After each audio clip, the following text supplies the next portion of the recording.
Welcome back, Stasa23 here, back again with some knife therapy, and today I have another Miguron knife for y'all. This is the Akri. I'm going to put the name up on the screen because I can't pronounce it. This knife came in at $43.76 on their site.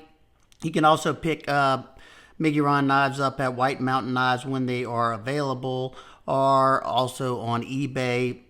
And I think they sell them on AliExpress as well. Let's get some specs out of the way so you can get an idea of the size of this knife. You have a total length of 8.3 inches, so it's in that medium to large size. I think it's a pretty large size knife. You have a 3.5 inch blade length, a 4.25 inch grip area from here all the way to the back. You have a handle thickness of 0.55 inches thick, so a little above average.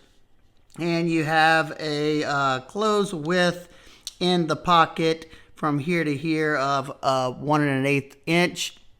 Nice and slender in this dimension. And a blade stock thickness of 0.12 inches.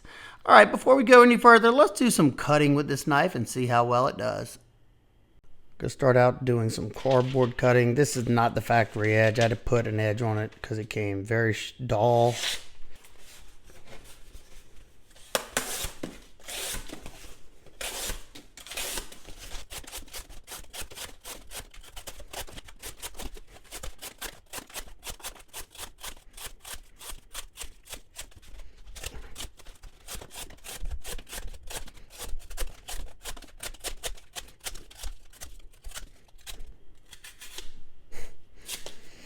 All right, it sliced fairly well.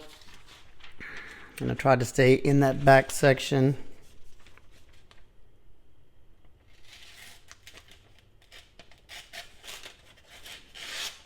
Okay. And I gotta hang up right there. Could have ran into something in the box, I don't know.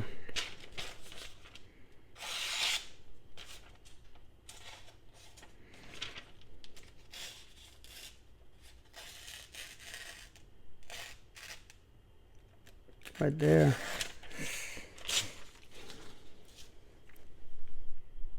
All right, let's cut up some of this 1/2 inch twisted sit style rope.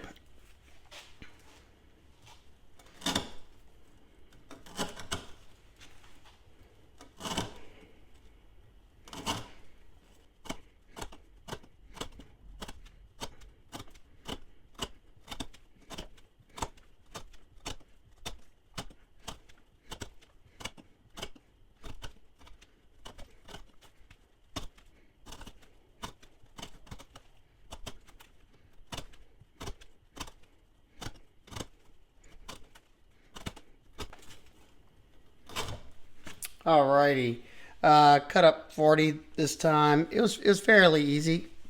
Let's check out that skinnier handle. Was a little bit more difficult to hold, but it was okay. It's lost some of its edge up in the front, but still, I'd say still nice and sharp. All right, now we're going to cut up several different types of materials, starting with some seatbelt material. Ooh, didn't expect it to go through that easy.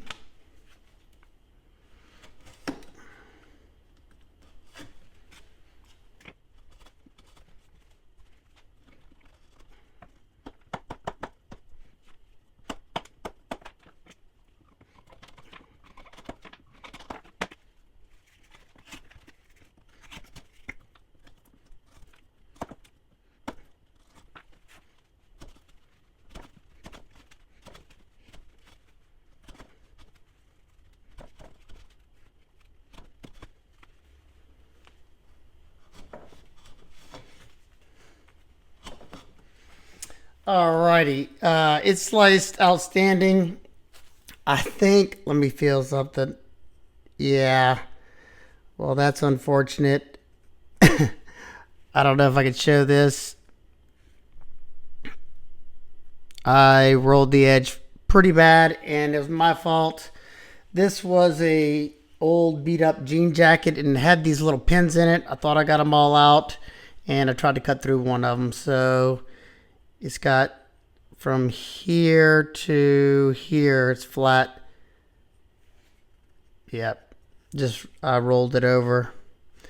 But it was doing excellent up until then. See right there.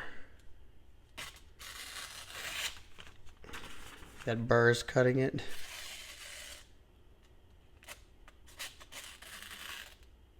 It's not a huge spot. The rest of the knife is still smoking sharp. See if that front's still sharp. Yeah, I think I got a little bit of that too.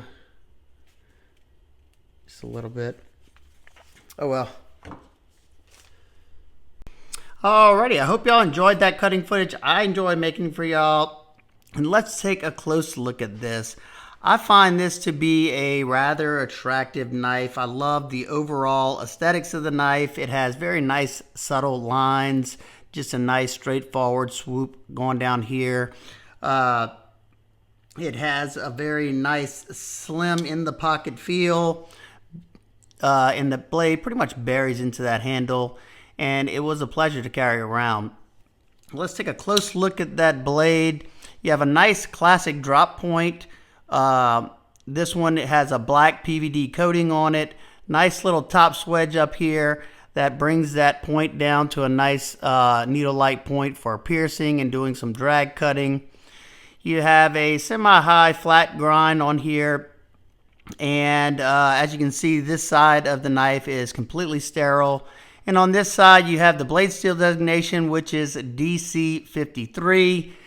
And this steel is fairly new to me. I've tested one other knife from them that I've already posted a review on recently, and this was my second one.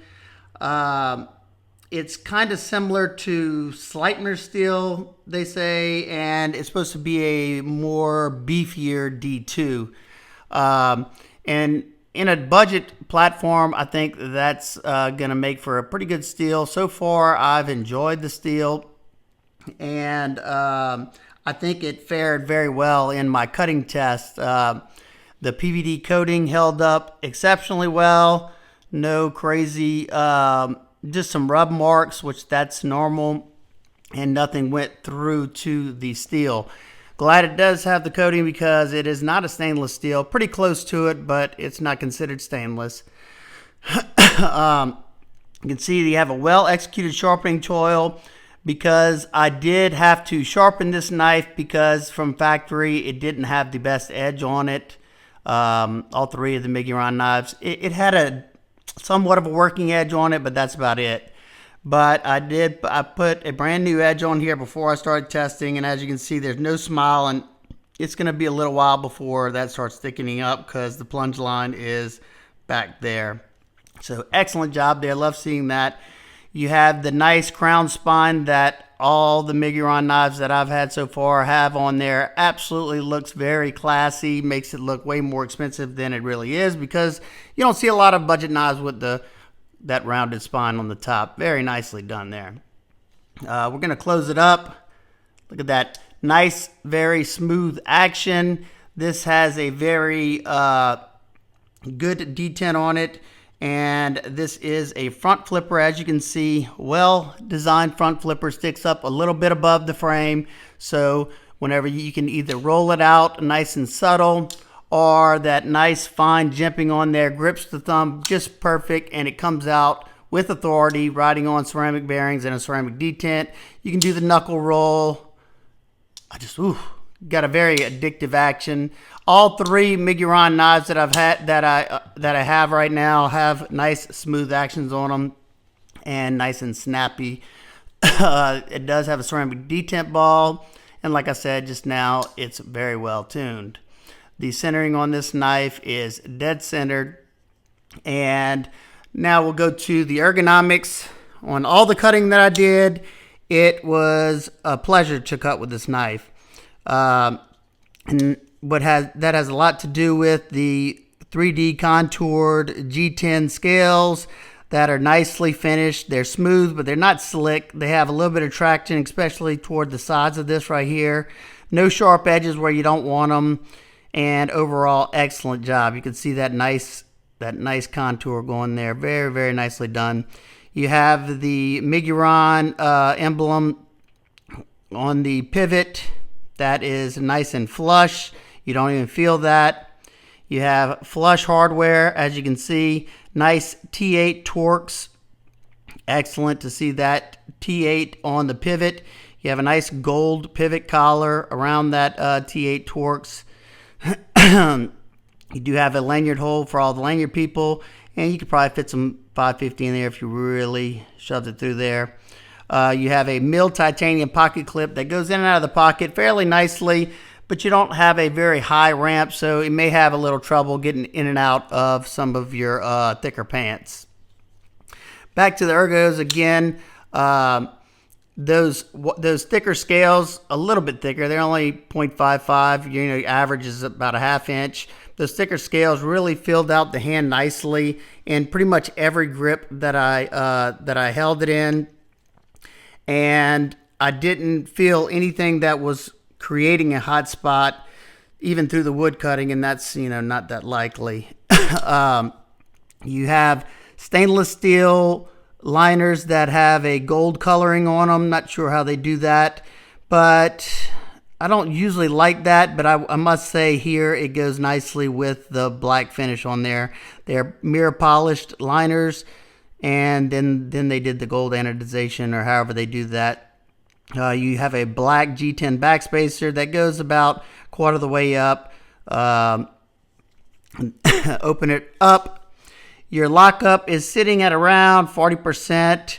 Rock solid, no up and down, no side to side whatsoever.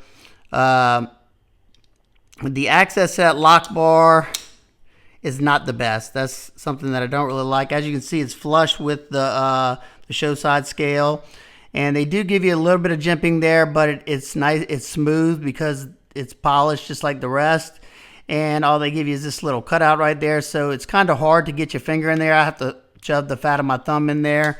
It's not the end of the world, and I can do it with, you know, just using the fat like that, but it would have been much nicer if that would have been opened up.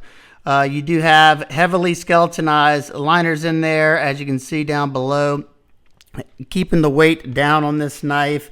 Let's check out that weight. 3.77 ounces. I think that's excellent for the size knife it is. It's not quite at that ounce an inch, but it is definitely doable for me. All right, we're going to do some quick size comparisons. I don't have a whole lot on me right now, but we got the Spyderco PM2. These two are very similar in size. The PM2 is just a hair shorter, and you have the Kershaw bare knuckle, which is also going to be a little bit shorter. This knife is much closer to the, I mean, I think it's almost identical to the Ontario Rat Model 1, but I don't have that knife on me right now. The CJRB Centros, another excellent size comparison and overall feel to in the hand, except this one's a little bit skinnier right here, so this fills out the hand a little bit more, but it does get skinnier in the back, and this one flares out, so it's about the same. And you have that same broad blade.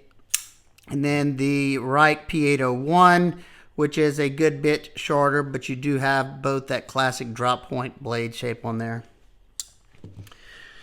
Let's see, nitpicks and complaints. The knife came to me, like I said before, with a subpar edge. I would say mediocre working edge at best. Not the end of the world if you know how to sharpen. And at the $44 price tag, it's something that I can overlook, being that I can easily sharpen it up. And I must say, I've sharpened 3 of these knives, of their knives in the DC 53 steel, and it was fairly easy to sharpen. It deburred nicely, and it took a very, very sharp edge, held it for a considerable amount of time. So far, this knife and the one I tested before both held up a little better than most of my D2 knives. It's still nothing I can say for sure yet, because like I said, this is only my second one testing. And let's see, something else when talking about the sharpness. Whenever I sharpen this up, put this on my goniometer, these two bevels were off fairly bad. The left side was at 22 degrees and the right side was at 30 degrees. Not something I love to see, but it looks like the primary bevels weren't off because I sharpened this up. I tried to match them up, so I put them both to, I think, 22 degrees, and now the bevels look fairly similar. As you can see there, about the same. So it's more so the sharpening job. And I also talked about this. The lock access is just not the best. I wish they could have either taken this down some, but it would have kind of took those lines away a little bit, or maybe not polished that so you have a little bit more to grip onto, and maybe make this chamfer as wide as this one on the left side. I'm not too sure what you could do there. I know they're just trying to get that sleek, minimal look with that front flipper design. You know, when you have that front flipper, you can keep things nice and slim in this dimension, and keep it riding in the pocket nice and snug up against the pant leg. I'm not usually a fan of these colored liners. I know Civivi used to do that a lot, and they got away from it. I'm glad they did. But I must say, the way it looks and the way it pops on this black G10, as well as they did this black G10 finishing work and these polished liners, I'm okay with it. Now, if it would have came without it, I would have probably taken that too. But I'm perfectly fine with it.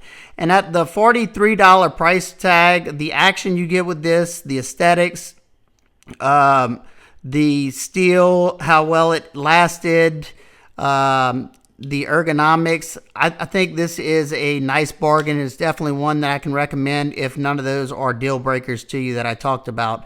Hopefully, I just got a bad few knives with the sharpening job. I'll have to talk to some of my reviewer buddies, that have reviewed these knives, and see if they had the same issues as I had with my 3 knives.